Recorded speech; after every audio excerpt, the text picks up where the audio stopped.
Oke, siap-siap nikah. 3, 2, 1, rolling action. Halo teman-teman semua, ketemu lagi di video panduan siap-siap nikah. Di video sebelumnya kita sudah membahas tentang anggaran biaya pernikahan di rumah. Sekarang kita akan membahas tentang anggaran biaya pernikahan di gedung. Sekarang saya sudah pegang dokumen yang juga sudah saya lampirkan kepada Anda, dan pastikan Anda juga sudah mendownload dan juga mencetak dokumen ini, yaitu contoh detail paket pernikahan di gedung. Kita akan bahas satu persatu. Kita masuk pada pembahasan poin A, atau menu buffet atau enggak prasmanan. Prasmanan ini adalah makanan utama yang Anda sajikan untuk para tamu undangan. Hitungannya di sini masih kita anggarkan 600 porsi atau 100% dari tamu yang Anda undang. Kalau untuk aktualnya, masing-masing catering yang Anda pesan itu punya hitungannya sendiri. Atau kalau mau tahu gambaran besar gimana cara hitung cateringnya, simak video yang udah kami siapkan juga. Untuk menu buffet itu udah pasti ada nasi putih, kemudian nasi goreng, kemudian sop, kemudian olahan ikan, daging, dan juga ayam. Itu udah pasti ada. Atau kalau paket catering Anda menyediakan yang lain, biasanya ada salah satu yang ditiadakan antara ikan, daging, atau enggak ayam. Jadi pilihannya palingan ikan dan juga ayam, atau ikan dan juga daging, kayak gitu. Kalau nggak tiga-tiganya ada. Kemudian setelah itu ada salad atau salad mix salad atau enggak brokoli seafood atau lain-lain.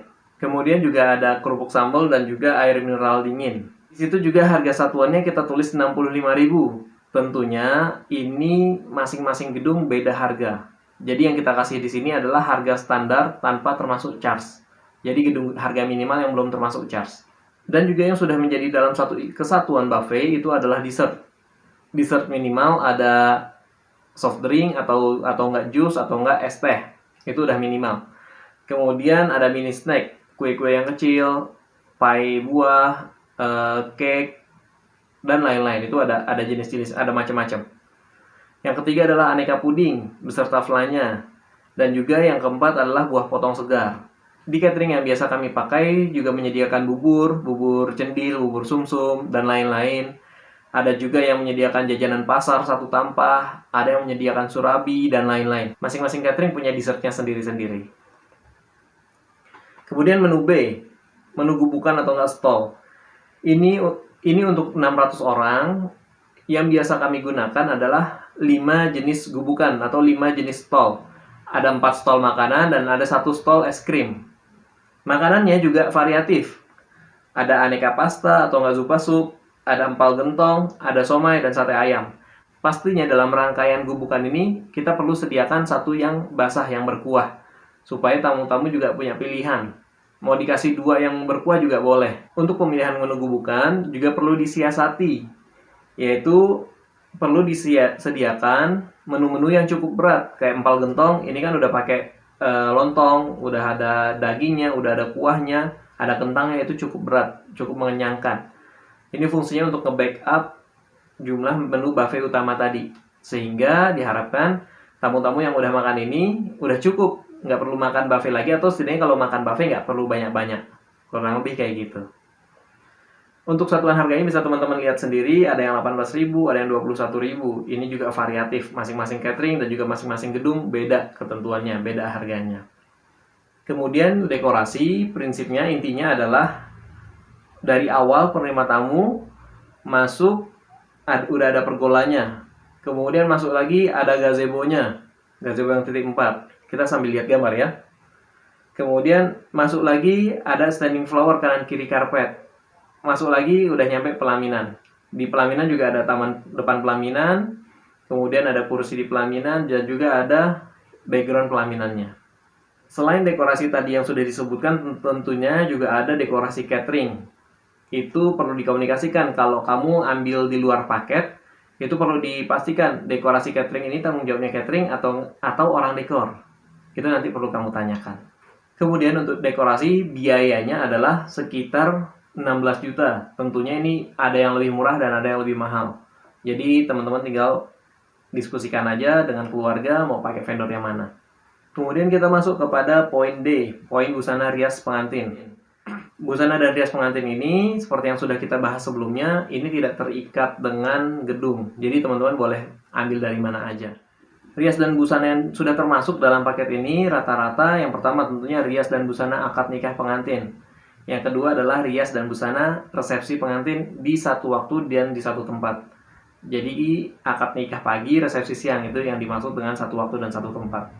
Kalau akad nikah pagi dan resepsinya malam ini udah terhitungnya 2 waktu walaupun ada di satu tempat. Kayak gitu. Kemudian busana dan rias orang tua kedua pengantin. Itu berarti ayah dan ibu, tapi rata-rata ibu hanya kain saja. Kalau ayah udah lengkap dari atas sampai bawah. Kemudian rias dan busana penerima tamu atau penjaga buku tamu. Yang masih muda-muda 4 orang, yang jagain kotak angpau dan juga jagain buku tamu. Kemudian busana dan rias pagar ayu dan pagar bagus atau among tamu. Ini bisa dipilih. Maksudnya gimana? Pagar ayu dan pagar bagus itu biasanya yang muda-muda. Kalau among tamu itu biasanya yang tua-tua. Itu nanti mau pakai yang tua atau muda, prinsipnya teman-teman dapat 6 pasang, 6 laki, 6 perempuan. Di sini kita anggarkan 8 juta, tentunya ada yang lebih murah dan ada yang lebih mahal, tergantung kualitasnya. Kemudian ada dokumentasi, foto dan juga video. Ini kita anggarkan yang sinematik, hasil liputannya yang biasa dipakai buat IG itu tuh. Yang termasuk dalam paketnya itu perlu dipastikan ada foto dan video, jadi satu fotografer, satu videografer dalam satu event. Sama juga kayak rias tadi. Kemudian hasil liputannya ada satu buah album, isinya 22 halaman.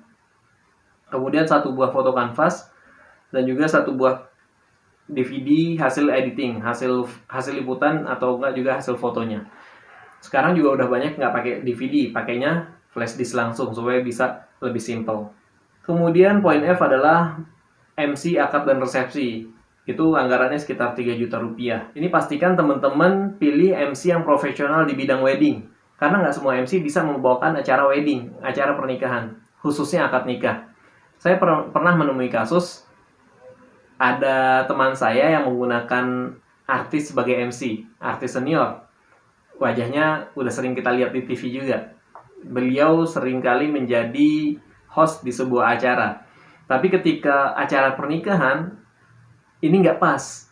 Nggak pasnya gimana? Akad nikahnya kurang sakral karena beliau emang biasa MC entertain, MC acara, sehingga harus rame heboh. Jadinya nggak dapet momen sakral dalam sebuah akad nikah itu. Termasuk di dalamnya juga prosesi kirap pengantinnya seperti apa. Yang biasanya udah termasuk dalam paket ini adalah cucuk lampah atau nggak lengser. Cucuk lampah untuk adat Jawa, lengser untuk adat Sunda. Kemudian kita masukkan di sini pendaftaran nikah di luar KUA. Ini adalah biaya resmi, kita setorkan langsung ke bank. Kemudian biaya yang nggak resmi, yang perlu teman-teman siapkan adalah transport atau nggak amplop untuk penghulu. Itu kita anggarkan 500.000. Walaupun pada pelaksanaannya ada yang ngasih 1 juta, ada yang ngasih 750.000 atau berapapun itu tergantung teman-teman. Kemudian entertain, ini solo keyboard, 1 penyanyi dan juga sound system, kita anggarkan 3,5 juta. Kemudian poin H adalah makan setelah akad nikah. Karena kan ada jeda waktu nih antara akad nikah dan resepsi. Akad nikah selesai jam 9, resepsi baru dimulai jam 11. Sedangkan tamu atau nggak keluarga udah hadir nih di akad nikah. Lalu mereka mau makan apa kalau kita nggak siapkan? Jadi perlu kita siapkan.